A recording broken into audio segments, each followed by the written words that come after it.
हम लोग पढ़ने वाले हैं भारतीय किसान यूनियन। तो हेडिंग सबको दे दिया है, तो समझिए भारतीय किसान यूनियन का शुरुआत कैसे हुआ। देखिए, जब तक आप किसी संगठन में नहीं रहिएगा तब तक आप सुरक्षित अपने आप को महसूस नहीं कर सकते हैं। तो इसी भावना को ध्यान में रखते हुए 1936 ईस्वी में जो हमारे सरदार वल्लभ भाई पटेल थे, सबको इनको जानते ही होंगे, तो सरदार वल्लभ भाई पटेल ने एक संगठन, किसान के लिए एक संगठन का निर्माण किया जिसका नाम क्या था, अखिल भारतीय राष्ट्रीय किसान कांग्रेस। आज समझ में आया, अखिल भारतीय राष्ट्रीय किसान कांग्रेस। लेकिन बाद में इसका नाम बदल करके क्या कर दिया गया, अखिल भारतीय राष्ट्रीय कांग्रेस सभा। केवल कांग्रेस के जगह क्या लग गया, किसान सभा। बात समझ में आया, सब कुछ सेम था, केवल किसान कांग्रेस के जगह क्या लग गया, आपका सभा। तो यहाँ तक में किसी को कोई दिक्कत है। सरदार वल्लभ भाई पटेल ने 1936 ईस्वी में किसान का संगठन एक अखिल भारतीय राष्ट्रीय कांग्रेस किसान कांग्रेस का गठन किया, जो बाद में अखिल भारतीय राष्ट्रीय किसान सभा कहलाया। जब भारत को आज़ादी मिल गया तो विभिन्न राज्यों ने भी अपना किसान का संगठन बनाया। जैसे 1978 ईस्वी में आपका महाराष्ट्र का शरद जोशी ने शेतकारी संगठन बनाया जो कि किसानों के लिए था। इसी को देखते हुए उत्तर प्रदेश का महेंद्र सिंह टिकैत, नाम याद रखिएगा, महेंद्र सिंह टिकैत ने BKU यानी कि भारतीय किसान यूनियन, बात समझ में आया, भारतीय किसान यूनियन का क्या किया, गठन किया।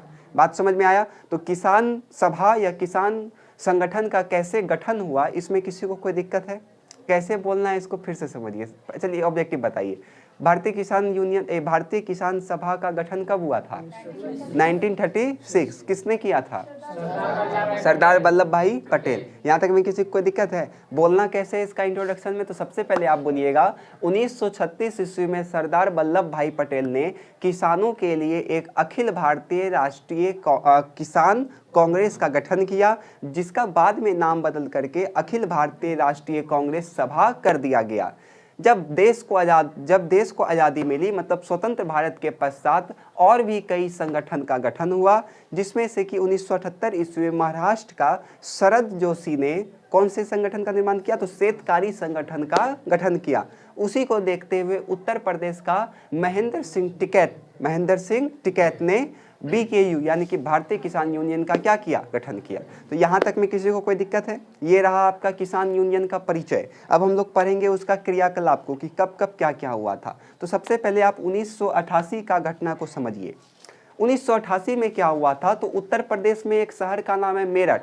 तो मेरठ के लगभग 20 से 25 हज़ार किसान जो है आपका, वो जिला समाहर्ता मतलब होता है जो आप लोग DM ऑफिस जिसको सामान्य भाषा में कहते हैं, वहाँ पे धरना दिया। धरना मतलब समझ में आ रहा ना, वहाँ पे उन्होंने धरना दिया। धरना का सकारात्मक प्रभाव भी निकला। किस कारण से धरना दिया था, तो सरकार ने बिजली का दर बहुत ही ज़्यादा बढ़ा दिया था। किसान को बिजली का आवश्यकता होता है, जैसे आप वो मोटर चला के पानी देगा तो उसमें बिजली चाहिए, फसल काटेगा उसमें भी क्या चाहिए, बिजली चाहिए। आजकल बहुत ऐसा मशीन हो गया जो बिजली से काम करता है और किसान उससे काफ़ी ज़्यादा सहायता प्रदान करता है। तो जब बिजली का बिल बढ़ा दिया गया तो 20 से 25 हज़ार किसानों ने मेरठ के जिला समाहर्ता में क्या दिया, धरना दिया, और उनको सफलता भी प्राप्त हुआ। सरकार को उनके लिए बिजली में सब्सिडी देने का प्रावधान किया गया। बात समझ में आया। एक घटना और हुआ, ये लेकिन धीरे धीरे हुआ। कब हुआ, तो 1980 के दशक में जब भारत ने उदारीकरण का प्रक्रिया को अपनाया तो हुआ क्या, जो विश्व व्यापार संगठन था उसके तहत सारा देश अपना फसल को इधर उधर बेच सकता है। विश्व व्यापार संगठन में जो भी सदस्य देश से होगा, उस देश सदस्य में आपस में वो सारा सामान को क्या कर सकता है, बेच सकता है। इसी के तहत जो भारत के किसान थे, उनका जो नगदी फसल था, नगदी फसल उसे बोलते हैं जिससे हम लोग व्यापार करते, जैसे गन्ना कोई उपजाता है तो वो खाने के लिए नहीं उपजाता है, गन्ना बेचने के लिए उपजाएगा। वो गेहूँ, तो गेहूं भी आपका एक प्रकार से क्या हुआ, नगदी फसल की ही श्रेणी में आता है, क्योंकि किसान अगर गेहूं को उपजा रहा है तो वो थोड़ा सा रखेगा, बाकी सारा क्या कर देगा, वो बेच देगा। तो नगदी फसल में एक संकट जैसा उत्पन्न होने लगा। तो किसान ने मांग किया कि आप इस संकट को कम करिए, सरकार को बोला। और भी कई सारा मांग किया। क्या क्या मांग किया, तो आप बिजली को थोड़ा सा सस्ता करिए किसान के लिए, कम से कम पेंशन देने का प्रावधान करिए किसान को, और जो कृषि उत्पाद है, मतलब कृषि से जो उत्पादन हो रहा है उसमें अंतर्राज्यीय, मतलब एक राज्य से दूसरे राज्य में बेचने पर उस पर पाबंदी जो लगा है उसको आप क्या करिए, हटाइए। बात समझ में आया, किसी को दिक्कत है, यहाँ तक में हो जाएगा। चलिए एक बार हम लोग फिर से इसको समझ लेते हैं। देखिए भारतीय किसान यूनियन था क्या, तो सबसे पहले आपको बोलना है कि 1936 ईस्वी में सरदार वल्लभ भाई पटेल, 1936 ईस्वी में सरदार वल्लभ भाई पटेल ने अखिल भारतीय राष्ट्रीय किसान कांग्रेस का गठन किया, जो आगे चल के अखिल भारतीय राष्ट्रीय कांग्रेस सभा का नाम से जाना जाने लगा। किंतु जब भारत स्वतंत्र हुआ तो कई राज्यों के किसान ने भी अपना संगठन बनाया। जैसे महाराष्ट्र के शरद जोशी ने शेतकारी संगठन का गठन किया, तो उत्तर प्रदेश के महेंद्र सिंह टिकैत ने भारतीय किसान यूनियन का क्या किया, गठन किया। इस प्रकार से हम देख सकते हैं कि कई राज्यों के किसानों ने अपना संगठन का क्या किया, निर्माण किया। आया समझ में? अब हम इस किसान के क्रियाकलाप को दो बिंदु से समझ सकते हैं। तो पहला आपको बोलना है 1988 का घटना। तो 1988 ईस्वी में उत्तर प्रदेश का एक शहर मेरठ के 20 से 25 हजार किसानों ने धरना दिया, जिला समाहर्ता के पास में धरना दिया, जिनका प्रमुख मांग ये था कि सरकार जो उनकी बिजली के बिल में वृद्धि कर दिया है उसको क्या किया जाए, कमी किया जाए। ठीक है। और दूसरा घटना हम 1980 के दशक से समझ सकते हैं, जब भारत ने उदारीकरण की प्रक्रिया को अपनाया तो मार्केट में, मतलब बाजार में नगदी फसल के लिए क्या उत्पन्न हो गया, संकट उत्पन्न हो गया, जिससे कि भारतीय किसानों ने भारत सरकार को इस समस्या का समाधान करने के लिए कहा और निम्नलिखित मांग कहा। क्या? सेम यही मांग उसमें भी था कि बिजली के बिलों में क्या किया जाए, कम किया जाए, किसानों को पेंशन का प्रावधान किया जाए, और जो अंतर्राज्यीय है उसमें कृषि उत्पाद को इधर उधर करने में जो पाबंदी लगा है उसको क्या किया जाए, हटा दिया जाए। बस आया समझ में? इसका सफलता का क्या कारण था? आखिर इसका कारण क्या था कि इसको सफलता प्राप्त मिल जाता था? तो पहला कारण था कि ये जो भारतीय किसान यूनियन था ये दबाव समूह की तरह काम करता था। और हम दबाव समूह पढ़ा दिए कि दबाव समूह क्या है, पिछला क्लास में हम पढ़ाए थे दबाव समूह। तो दबाव समूह उसे बोलते हैं जो किसी राजनीतिक दल पे क्या करता हो, दबाव बनाता हो, उसी को हम लोग क्या बोलते हैं, दबाव समूह। तो इसका सफलता का मुख्य कारण भी यही था। जो भारतीय किसान यूनियन में ज़्यादातर जो सदस्य था वो किसी भी राजनीतिक दल से ताल्लुक नहीं रखता था, लेकिन इसमें इतना ज़्यादा सदस्य था भारतीय किसान यूनियन में कि वो किसी भी राजनीतिक पार्टी के ऊपर में एक दबाव समूह के तरह कार्य करता था। बात समझ में आया? हो जाएगा। मान के चलिए अभी भारतीय किसान यूनियन में लाखों का किसान उसमें जुटा हुआ है, तो उसका जो नेता बोलेगा वही ना वो सब करेगा। बोलेगा कि इसको जाकर के वोट दीजिए, तो वो सब जाकर के उसी को ना वोट दे देगा। तो ये एक प्रकार से क्या कर रहा है, राजनीतिक दल पे दबाव समूह का काम कर रहा है। बात समझ में आया? हो जाएगा। किसी को कोई दिक्कत है यहाँ तक में? चलिए स्पीड में लिख लीजिए। 1936 ईस्वी में सरदार वल्लभ भाई पटेल ने 1936 ईस्वी में सरदार वल्लभ भाई पटेल ने अखिल भारतीय राष्ट्रीय किसान कांग्रेस का गठन किया। अखिल भारतीय राष्ट्रीय किसान कांग्रेस का गठन किया, जिसे बाद में अखिल भारतीय राष्ट्रीय किसान सभा के नाम से जाना जाने लगा।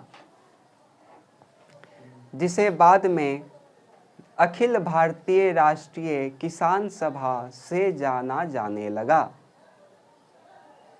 हो गया? स्वतंत्रता के बाद कई राज्यों के किसानों ने अपना संगठन बनाया। स्वतंत्रता के बाद कई राज्यों के किसानों ने अपना संगठन बनाया। उदाहरण के लिए 1978 ईस्वी में स्वतंत्रता के बाद कई राज्यों के किसानों ने अपना संगठन बनाया। उदाहरण के लिए स्वतंत्रता के बाद कई राज्यों के किसानों ने अपना संगठन बनाया। लिखें? हाथ है कि मेढक का हाथ है, चलवे नहीं करता है। अपना संगठन बनाया।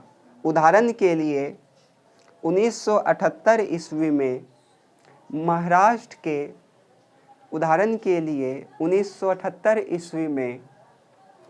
महाराष्ट्र के शरद जोशी ने शेतकारी संगठन का गठन किया तो संगठन का गठन किया तो शेतकारी संगठन का गठन किया तो उत्तर प्रदेश के महेंद्र सिंह टिकैत ने उत्तर प्रदेश के महेंद्र सिंह टिकैत ने भारतीय किसान यूनियन का गठन किया। भारतीय किसान यूनियन का गठन किया। एक बार ऑब्जेक्टिव पूछा था कि भारतीय किसान यूनियन का गठन किसने किया, तो महेंद्र सिंह धोनी, महेंद्र सिंह धोनी नहीं, महेंद्र सिंह टिकैत। हो गया। हाँ, भारतीय किसान यूनियन का गठन किया। अब लाइन चेंज करके लिखिए, किसान संगठनों के आंदोलन को हम निम्न बिंदुओं से समझ सकते हैं। हम निम्न घटनाओं से समझ सकते हैं। किसान संगठनों के आंदोलन को हम निम्न घटनाओं से समझ सकते हैं। चलिए अब स्टार दे करके या तीर दे के लिखिए 1988 की घटना। 1988 की घटना, 1988 की घटना इसमें लिखिए।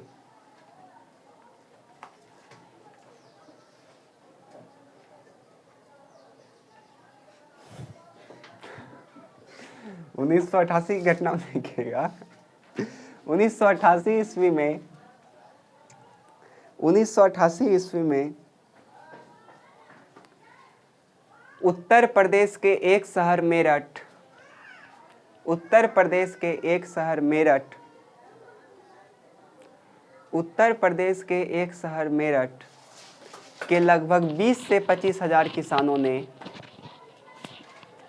20 से 25 हजार किसानों ने जिला समाहर्ता, श्वेता आप बताइए जिला समाहर्ता का मतलब क्या होता है? क्या होता है? क्या होता है? क्या होता है? DM office. क्लास में दिमाग नहीं रखते हैं? लिखे, क्या लिखा है? जिला समाहर्ता के सामने, जिला समाहर्ता के सामने धरना प्रदर्शन किया। जिला समाहर्ता के सामने धरना प्रदर्शन किया। जिला समाहर्ता के सामने धरना प्रदर्शन किया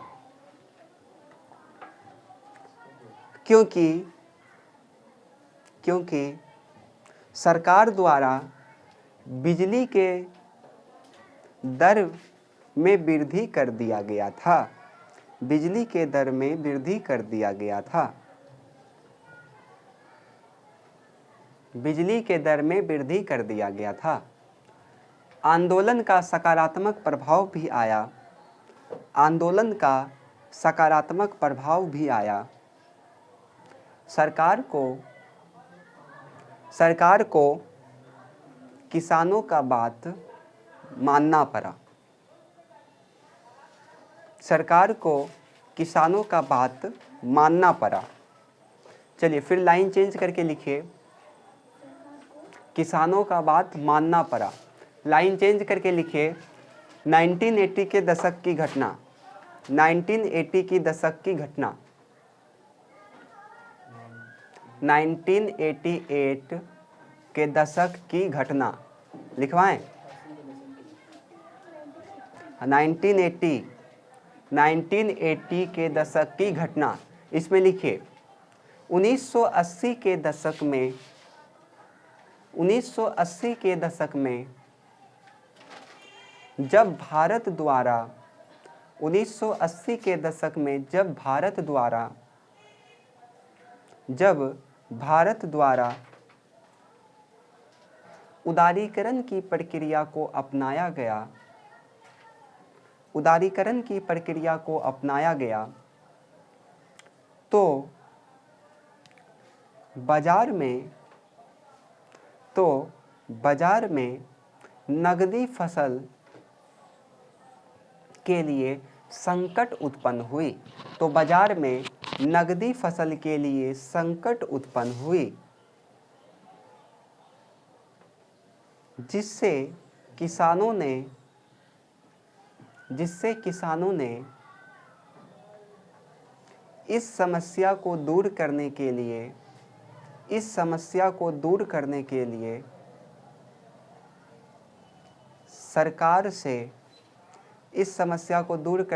सरकार से आग्रह किया तथा निम्नलिखित मांगे की। इसमें पहला मांग लिखिएगा, बिजली की दरों में कमी की जाए। दूसरा लिखिए,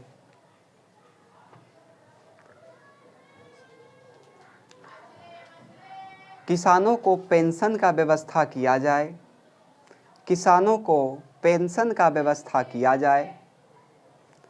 तीसरा लिखिए,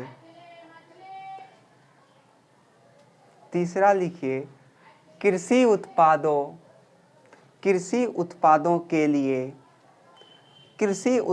के लिए अंतर्राज्यीय पाबंदी को हटाया जाए। कृषि उत्पादों के लिए अंतर्राज्यीय पाबंदियों को हटाया जाए। हो गया? अंतर्राज्यीय पाबंदियों को हटाया जाए। सब हेडिंग देके लिखिए, आंदोलन के सफलता का कारण।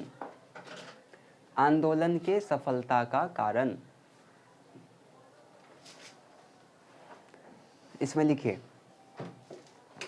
कई किसान संगठन किसी भी राजनीतिक दल से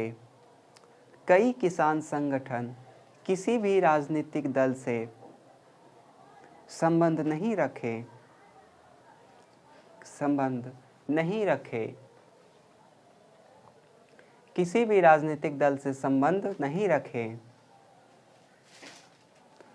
और संगठन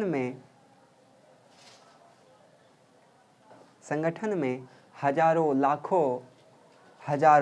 लाखों किसान सदस्य होने के कारण ये संगठन राजनीतिक दल पर एक दबाव समूह को इन्वर्टेड कॉमा में एक दबाव समूह के तरह कार्य करता था। हो गया?